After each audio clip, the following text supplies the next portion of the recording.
Hello friends, welcome back to my channel. আশা করি সবাই ভালো আছো, আমিও ভালো আছি। দেখো, আজকে একটা জিনিস আমি খুব পরিষ্কারভাবে বুঝতে পারলাম যে আ যারা আমাদের অপোজিটে অর্থাৎ বেচুর দিকে কন্ট্রোভার্সি করছে, বেচুর হয়ে কন্ট্রোভার্সি করছে, তারা মুখে বলছে পরকীয়াকে সাপোর্ট করি না। অর্থাৎ পরকীয়ারত কাউকে সাপোর্ট করি না। কেউ পরকীয়া করেছে তো তাকে ধুইয়ে দিই। ইত্যাদি, ইত্যাদি তো বলছে। তার জন্য উঠতে বসতে আজকে প্রায় ১৪ মাস ধরে টিনাকে রোজই ধোয়াচ্ছে, সার্ফের জলে তুলছে, উঠাচ্ছে, চোবাচ্ছে। মানে এখনো পরিষ্কার করে উঠতে পারিনি ওদের কথা মতো। কিন্তু তারই মাঝে একটা জিনিস আজকে আমি বুঝতে পারলাম, এরা পরকীয়াকে পছন্দ করে না ওদের কথা মতো। কিন্তু আ কেউ পরকীয়া করুক বা কেউ পরকীয়া করবে, কারোর হয়তো ভবিষ্যতে পরকীয়ার প্রয়োজন হবে। এই জিনিসগুলো এরা ফোরকাস্ট করে বা আগে থেকে বুঝতে পারে বা কারোর সম্বন্ধে প্রেডিক্ট করে। এটা মানে আমার আজকে মনে হলো। কেন মনে হলো? কিসের জন্য মনে হলো?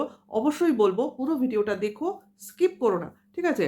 যেমন আজকে আ টিনার ব্লগিং এ আমি কি দেখলাম? কি দেখলাম? সারাদিনের একটা নরমাল ব্লগিং। মানে সকালে ওঠা, কিছু বাজারহাট করা, রান্না করা, সবাই মিলে খেতে বসা। তার মধ্যে মা হেল্প করছে, বৌদি হেল্প করছে। তারই মাঝে একটু পুজো দেওয়া, মা বলল বলে। তারপরে একসাথে বসে খাওয়া, বিড়ালের পিছনে একটু খুনসুটি করা। সন্ধ্যেবেলায় একটা দরকারে বেরোনো। কিন্তু কোনো কারণবশত মার্কেট বন্ধ থাকার জন্য কেনাকাটি হলো না। তো বাইরে বেরোলে যেটা হয়, ওদের অ্যামিউজমেন্টটাই তাই। দরকার প্লাস ঘুরে বেড়ানো। আর সবথেকে বড় কথা, এটা ওরা অ্যাভেল করতে পারে কেন বলো তো? যেহেতু ওদের নিজস্ব একটা টোটো রয়েছে। আমার মনে হয় এটা অনেকটা বেশি ওদের কাছে ইজি হয়ে যায় ঘোরাটা। আর যেখানে দাদা নিজে বা বাবাও টোটো চালাতে পারে, তাই না? অনেক সুবিধা, অনেক সুবিধা। যাই হোক, নিজেদের গাড়ি থাকার মতো ব্যাপার। তবু গাড়ি থাকলে মানুষ রোজ এত বার করতে পারে না। টোটো যত ইজি।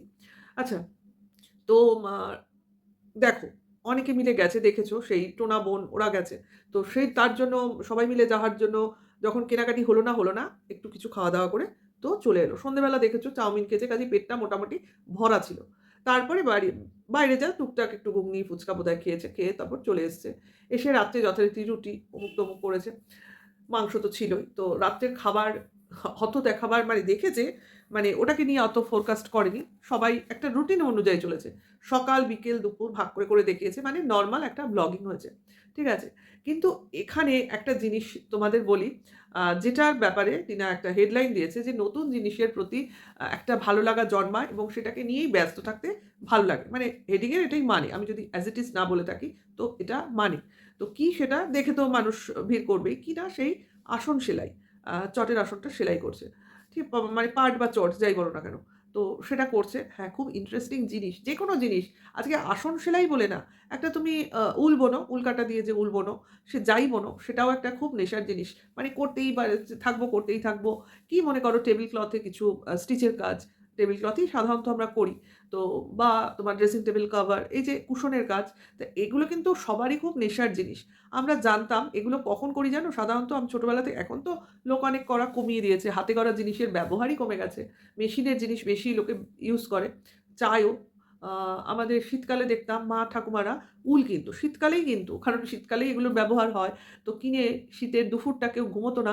সবাই ছাদে চলে যেতাম আমরা। তো সেখানে বসে সবাই মিলে এক জায়গায় ওই উল বুনতো এক হাতে, আর মুখে চলত গল্পগুজব এবং সঙ্গে চলত খাওয়া-দাওয়া। সেই তোমার খাওয়া-দাওয়া অর্থাৎ এই আমড়া মাখা, এই তোমার বিভিন্ন রকম আচার, কদবেল মাখা, কাঁচা আম মাখা।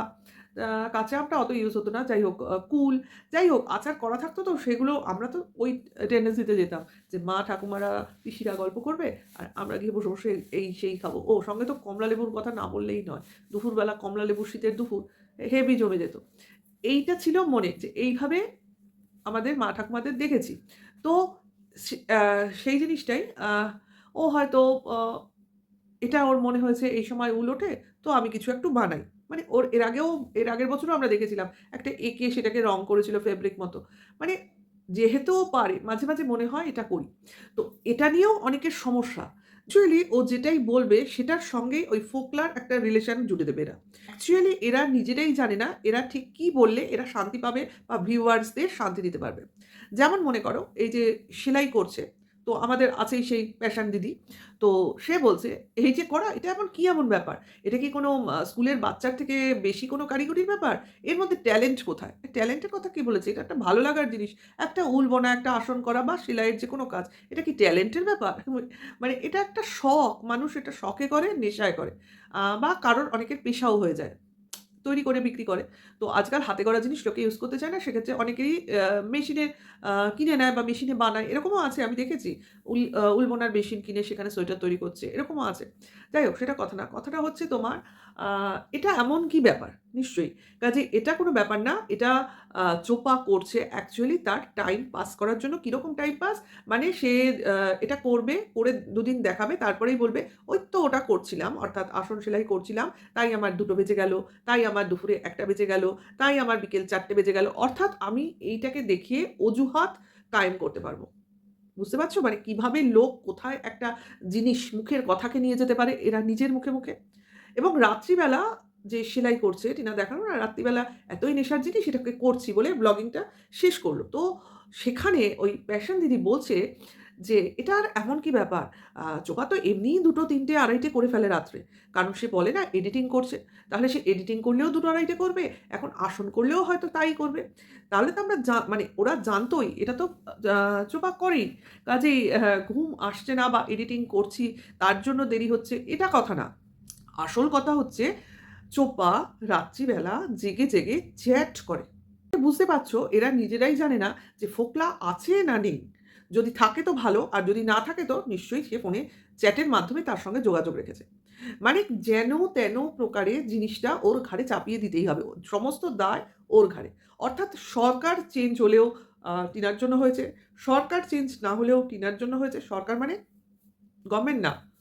সেই সরকারের কথা বলা হচ্ছে। আচ্ছা, সরকারের সঙ্গে চেঞ্জের সম্পর্ক সবাই জানে। কিন্তু সরকার যেখানে অস্তিত্বই নেই, মানে কারোর জীবনে যেখানে সরকারের অস্তিত্বই নেই, সেখানে কেন জোর করে সরকারকে চেপে বসানো হচ্ছে? এটা তো কেউ ক্লিয়ার করো। তোমরা বলবে বা যারা বলছে তারা বলবে যে, "আপনারা দেখতে পাচ্ছেন না, তোমরা দেখতে পাচ্ছ না। আমরা তো দিব্যি দেখতে পাচ্ছি।" এক্সাক্টলি, সবাই সবার জায়গায় অন্ধ। আমরা বলছি ওখানে এঁচু আছে, এরা বলছে এঁচু নেই। তাহলে অন্ধ তো সবাই, দেখতেও পাচ্ছে সবাই। কিন্তু মানছে কজন? মানছে না তো। কারণ এখানে যেগুলো হচ্ছে সবই ভ্রান্ত ধারণা করা হচ্ছে। আমরাও ধারণা করছি, ওরাও ধারণা করছে। কিন্তু আমরা কিছু মিরাকেল জিনিস দেখতে পাচ্ছি। যেটা কিনা টিনার ক্ষেত্রে সেইরমভাবে দেখা যাচ্ছে না। যাচ্ছে কি? সে তো তার বাপের বাড়িতে সবার মধ্যিখানে আ শুধু বাবা-মা না, তাদের আদার্স রিলেটিভও পাশে আছে, তাদের সঙ্গে রয়েছে।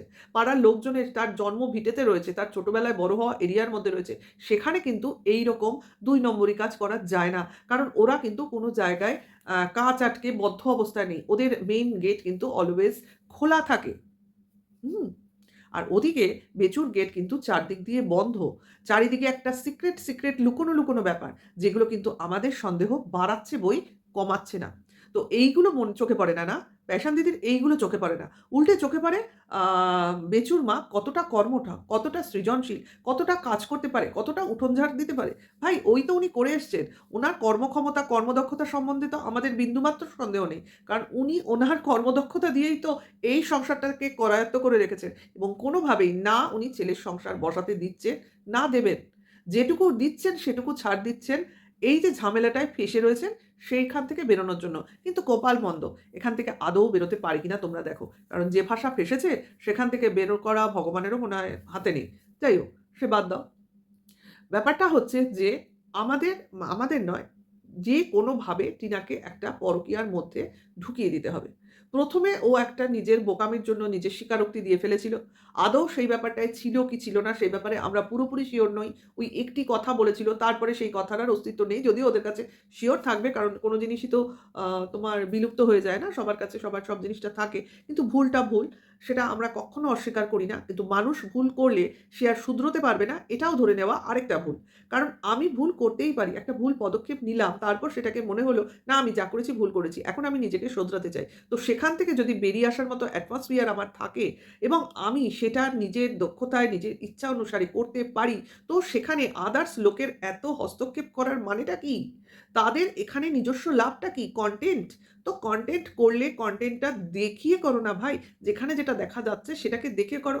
যেটাকে বোঝা যাচ্ছে সেটাকে বুঝিয়ে করো এবং obviously ভিউয়ার্সদের ক্লু তো দাও, এটা দেখো, ওটা দেখো, ওরমভাবে দেখাও। কোনো আওয়াজ, কোনো টুক করে চিটকিনির আওয়াজ, এগুলো দিয়ে কোনো আওয়াজ হয় না। এগুলো কোনো প্রুফের মানে অন্তর্গত নয়। কারণ আমি ফ্ল্যাটে থাকলে আশপাশের আওয়াজও আমার ফ্ল্যাটে শোনা যাবে। পাশের ফ্ল্যাটে যেহেতু কমন ওয়াল থাকে, পাশের ফ্ল্যাটে কথা বললেও আমার ঘরে সেগুলো শোনা যেতেই পারে। কারণ আমার কিন্তু সাউন্ড প্রুফ ওয়াল নয়। তোমরা অনেক সময়ই শুনতে পারবে আমি ঘরে যখন ভিডিও করি, বাইরে দিয়ে গাড়ি গেলে গাড়ির আওয়াজ চলে আসে। তার মানে বোঝা যায় আমি রাস্তার পাশে আছি। রাস্তার পাশে আমার বাড়ি। বেশি রাত্রে আমি ভিডিও করি বলে তোমরা অনেকে সাউন্ড শুনতে পাও না। কিন্তু আমাদেরও তো কমন ওয়াল, আশপাশে অন্য লোকের বা অন্য জায়েদের ঘর। তাদের ঘরেও রান্নাবান্না, কথাবার্তা, জোরে গান সবই চলে। তো সেইগুলো আসলে তোমরা বুঝতে পারতে যে আমি কিরকমভাবে একটা কমন জায়গায় থাকছি যেখানে কিনা সাউন্ড চলে আসছে। বিশেষ করে দিনের বেলা যদি আমি ভিডিও করি রাস্তার ধারে বারান্দায় মানে আমার ডাইনিং এরিয়াটায়, সেটাও আরেকটা রাস্তার ধার। আমাদের বাড়িটাই হয়েছে ২ দিকেই রাস্তা। তো সেখানে আ তো অহরহ দিনের বেলা হলে এই ফেরিওয়ালা যাচ্ছে, অমুক যাচ্ছে, সাউন্ড চলে আসে ভাই। তার মানে এমন নয় আমি হাটের মধ্যে, মাঠের মধ্যে বসে ভিডিও করছি যে এবং সব যা আওয়াজ পাচ্ছ সব আমার বাড়িতে হচ্ছে। এই জিনিসগুলোকে বুঝতে হবে। প্রুফ এটাকে বলে।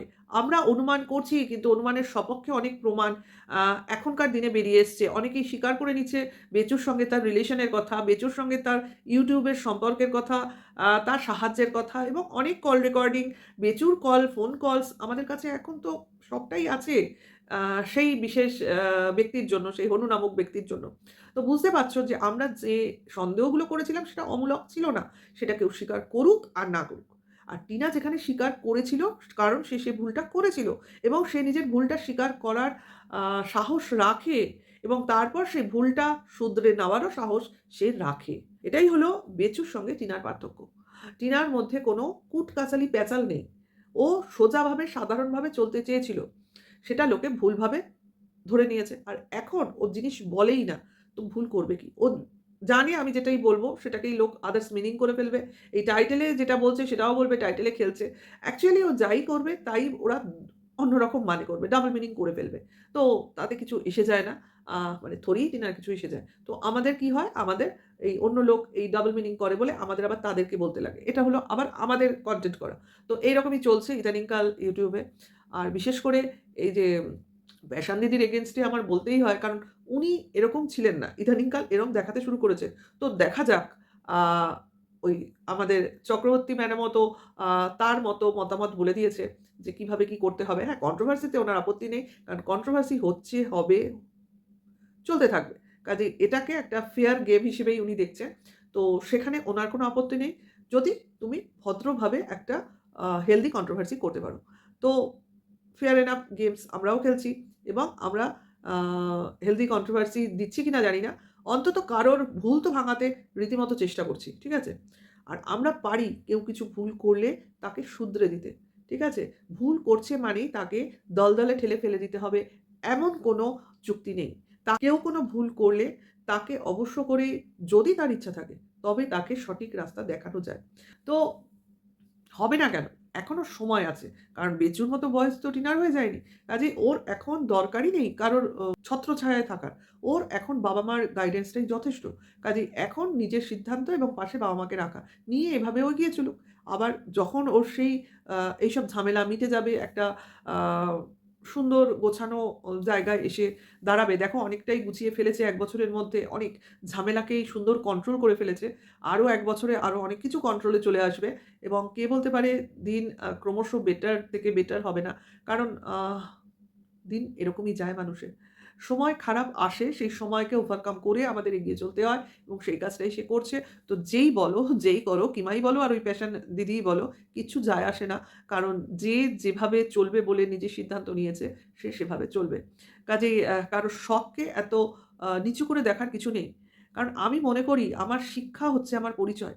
কেউ কিছু করছে মানে তাকে উৎসাহ দিন। নাকি ডিপ্রাইভ করে তাকে আরো আ মানে কি বলবো? হতাশার গভীরে ঠেলে ফেলে দেওয়া আপনাদের মতো শিক্ষিত লোকেদের কাজ। তো আমার এটাই প্রশ্ন যে হ্যাঁ, কোনো কাজই ছোট হয় না। আর কোনো কাজ ট্যালেন্টের বাইরে নয়। আমি তো মনে করি একটা ছোট বাচ্চা যখন কোনো কিছু সামান্য শব্দও উচ্চারণ করে সেটার মধ্যে তার একটা লুকোনো ট্যালেন্ট থাকে। সে তার চেষ্টাতেই সেটা করছে। কাজেই কোনো জিনিসটাই কিন্তু এত অবহেলার নয় যেটা আপনি করতে চাইছেন ওয়াইটিতে বসে। আসলে কি বলুন তো আপনি এইভাবে যতই কন্ট্রোভার্সি করবেন আপনার ভিউয়ার্সরাই আপনার প্রকৃত চেহারাটা ডে বাই ডে চিনতে পারবে। তো ভিডিওটা এখানেই শেষ করব। নেক্সট ভিডিওতে খুব তাড়াতাড়ি আবার আসবো। ভালো লাগলে লাইক, কমেন্টস, শেয়ার করো। নেক্সট ভিডিও ওয়েট করো। নতুন সাবস্ক্রাইবার হলে নোটিফিকেশনটা অন করে দিও। এখনকার জন্য এইটুকু। Tata, by.